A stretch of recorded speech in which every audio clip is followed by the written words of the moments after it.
Nintendo haters are out on the street some of the, dumbest people I have ever met. Of course, if you dislike Nintendo or choice Nintendo is doing, there's nothing wrong with that, but there are people who just blindly hate on Nintendo and Nintendo as a whole as well. And I really just don't understand this blind hatred that people have towards Nintendo. Again, this is 4chan, but oh, F, my God, 9 is 24 races.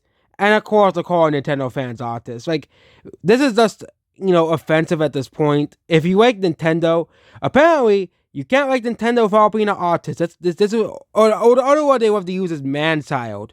Only people who like Nintendo, apparently, according to these people, are artists and man-child, which is very, very offensive. There's tons of Nintendo fans that are not even men. There are tons of women that play Nintendo games, and also there are tons of people who are not artistic that play Nintendo. Your average person. There's tons of people who do like Nintendo. Okay, the Mario movie made $550 million domestically. 55 million people have bought tickets in the U.S. alone to watch the Mario movie.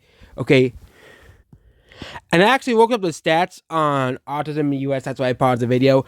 Only around 5 million people in the US have autism.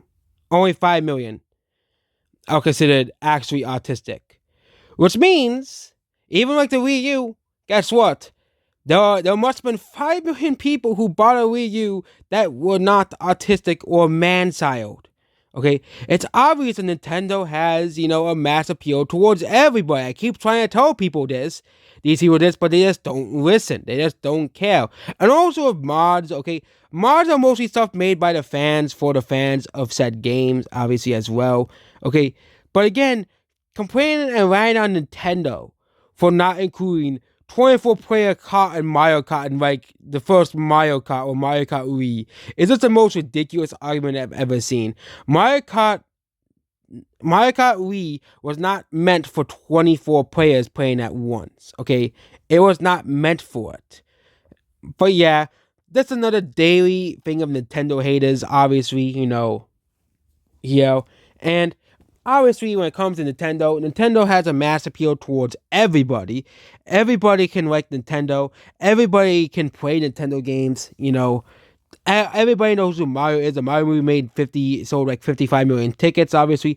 Of course, there are probably people who went to go see the movie multiple times. Let's exclude those, what's like 10 million people. So around 45 million people saw the Mario movie. And let's include even people seeing it on streaming, seeing it on TV, seeing it on cable. So, tons of people have been exposed to the Mario movie and like the movie. So it really shows that Mario and Nintendo and also the Switch sold 146 million units as well. Let's just assume that every person who bought a unit is an individual. Let's just assume that, at least 10 million bought more than one Switch or collectors or have the Switch broken. That would be around 140 million people who own a Switch. And only 5 million people in America are considered autistic. So that means a vast majority of people who play Nintendo are not autistic. But yeah, that's the whole video here. And yeah, at this point, artist and autistic are becoming a slur and an actual terminology for someone who is actually disabled with the autistic, disorder. So yeah, it is very slanderous to people who actually have the actual autistic disorder to call Nintendo fans artists or man children or whatever you want to do it. Or even use the P word. We can't say it because YouTube will demonetize this video, but yeah, goodbye.